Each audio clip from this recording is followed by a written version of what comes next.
Hello and welcome to ACS Golf. My name's Adam. This is the first video for the YouTube channel. The aim of it is basically just go through my journey from a high handicapper to hopefully a low handicapper, but I know everyone watching this probably knows it's a lot harder to do than actually say. You know, the idea is to bring out a video weekly.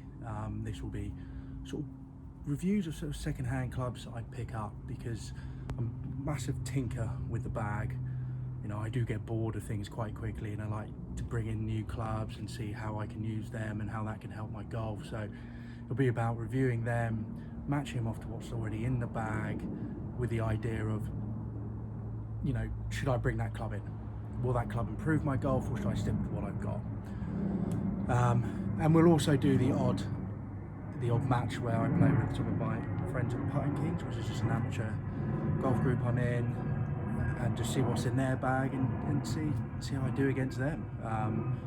At the moment, I'd say at the lower end of the skill level between them, but hopefully, you know, on this journey we can get up and become one of the better ones in the group. So yeah, so I thought first video, let's just go through what's in my bag, explain why they're in there at the moment, and then move on from there. So yeah, so starting at the top of the bag, just move this out for the second. Starting at the top of the bag, I have a Mizuno STX 2021 stiff shaft. Majority of my clubs, well, all my clubs actually are stiff apart from one. Love the club, very forgiving. Weight there at the back and on the heel of the club, and with a carbon fibre panel there. Carbon fibre also on the top, like most modern drivers, if not all modern drivers now, pretty much have the carbon fibre in there.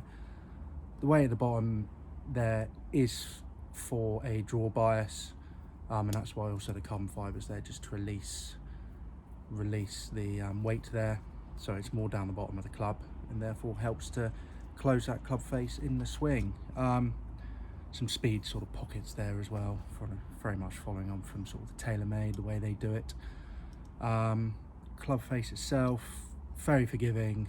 My bad shot's generally out there, so the top end of the club here, my finger is, I hit it there, it still relatively goes straight and still goes the distance. I mean, don't get me wrong, the slice is very much still in my game, so, but that's more down to me than the club itself.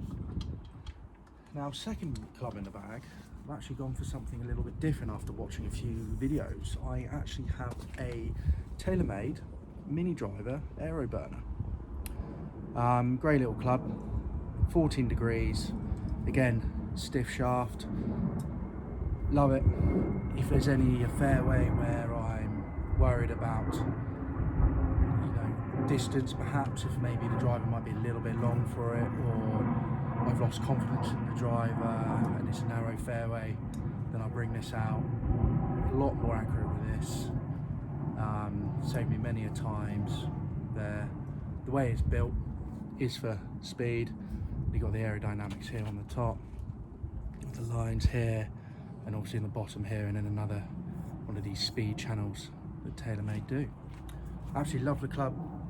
That's not going anywhere in the bag anytime soon, because like I said, if my driver's not working, that comes out and I can still get it, you know, 250, 240, 230 distance, which is perfect. Now, on to my next club, which is actually a 5-wood. So I don't have much confidence of hitting the mini driver off the deck. Actually, I'm not gonna lie, I've never actually tried it yet, because I do have issues with my longer clubs off the deck, so I tend to come off the top of them and top them, which I'm sure a lot of high handicappers like myself do. So the next club in the bag is my Ping G400 5-wood. So let's bring it in there. There it is. 17.5 degrees. I've actually lofted it down to 16.5 just to get a little bit more distance with the club. Weight at the back there, that helps to increase launch. Obviously with Ping, very forgiving.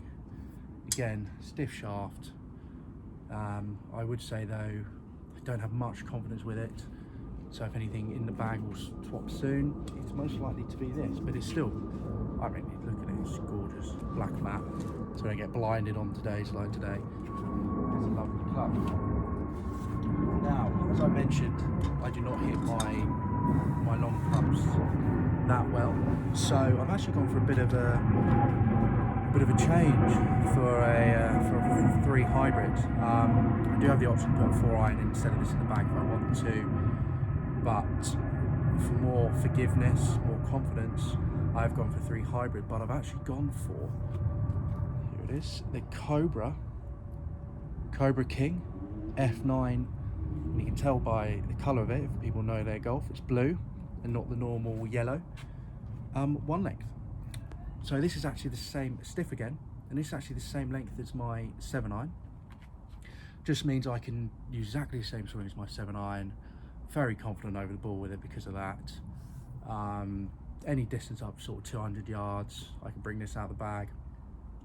So long par 3s, or even a par 4 or par 5 where, you know, maybe in par 4 I've been short off the tee, or par 5 where I just want to lay it up and have another shot in with maybe just a small wedge. Lovely club. Because it's 1 length, they actually do the weight at the heel there. It's actually more than what is on a normal 3 hybrid. The idea, you've lost some weight with the shaft because the shaft's shorter, so they increase that weight there to help with the launch. Just a lovely club, to be honest. At the moment, that's really helping my game. It's saved me many a times, and yeah. So if anyone does struggle to hit their longer clubs, I do suggest looking at 1 length because they're great things. Now moving on to what I would probably say is more my guilty pleasure. Onto my irons. Now I've always wanted, when I first started, I got a set of Cleveland's, lovely, you know, forgiving clubs, but you know, big chunky things, not much on the eye. And so I treated myself to, still second-hand, Mizuno's MP20s MMC. Now I absolutely love these clubs. I love the look of them. I love the small line on them here. If you see there, nice and thin on the top. I actually don't like that much club behind the ball, which is quite surprising because normally high handicap, it's actually the opposite. You want more behind the club. But personally for me, I actually like that smaller profile. I think if there's more behind the ball, more can go wrong. You know, getting it caught in the ground, topping it, etc. So for me, they work perfectly. Stiff shafts, KBSs. I will say maybe possibly a bit light because they're Tour 90, so only 90 grams. I'm normally used to using sort of 110, something a bit more firmer. But at the moment, they fit in the bag really well with distances, and surprisingly for what they are, they're quite forgiving, and that's thanks to their multi-compound setup. So you got the titanium here, back here. You've also actually got in here, you see the little writing there, it says tungsten, the tungsten weight here. Now that's for any club above the 7, so 7, 5, the 6, 4 as well. And when you get down to the 8, 9 pitching wedge where you want a bit more control, that's not actually there. But it massively helps with MOI. To be honest, you'd be surprised to think that these are actually quite forgiving clubs for what they are. Don't get me wrong, they're still elite player cavity backs, but compared to other things in the category of this, they are very forgiving, which is perfect for me because I still do need that forgiveness, obviously being a high handicapper, but I tend to hit my irons generally quite good. So yeah, so they're in the bag. I can't imagine these are going to be moving anytime soon. So also, one thing I will add about these, I love the feel of them. If I do a bad shot, I know it's a bad shot. If I do a good shot, I know it's a good shot. The response in these are great. They've also got a copper lining inside the club head to increase that feel. You know, they say you can't ever beat a Mizuno for feel, and at the moment, I can't. Let's wait and see in the journey if there are ever other clubs that come up where I can say, actually, hold on, these feel better. So now, on to the wedges. So I've actually got a bit of a a random set of wedges actually. Normally, you know, you look at the majority of players, they all have, you know, the wedge set the whole way through, so they'll have their Vokeys, which will be 52, 56, 60. They'll have all Clevelands, etc. I do have 52, so I go, my gap wedge is 52, my sand is 56, and my lob is 60. But they're actually different. Well, two of the same makes, but different models, and one is a different make itself. So my 52 is actually a Ping Glide forged, 10 bounce. Absolutely love the club. Really good feeling, black, so just normal lay and lie. Do absolutely love it. I use it now for my chipping as well. So it's not going to come out of the bag anytime soon because I'm getting on really well. Project X extra stiff shaft, to be honest, so it's actually quite stiff, but again, I've been using it so long now, for probably about 6 months in the bag. I can't imagine myself taking it out at the moment. Obviously at some point I will probably try and match all my wedges up, but when trying to lower my handicap, I don't really want to be changing the bottom of the bag because, well, that's where all the points are scored, really, let's be honest. Moving on to the 56, which is a Cleveland CBX. Actually part of the first set I ever brought. 12 bounce, I mean, big, chunky, forgiving thing. Does exactly what it says on the tin. Happy enough with it, but I can imagine it'd probably be one of the first things to go in the bag if I was going to change my wedges. At the moment though, you know, get 80 yards out of it. The gap wedge goes about 100, so fits in quite well with the gap, so it's going to be in there for the foreseeable future, but it's definitely one of the ones that I probably should replace because of the fat sole of it. It's quite difficult to get the club underneath the ball, especially when you're playing in sort of hot weather where the ground's very hard like this. And finally, Cleveland RTX 4, 60 degree, low bounce 6, rusty. Love the look of the rusty club, to be fair. Great spin on it. Love the club. I use this for anything between 30 to 70 yards. Perfect.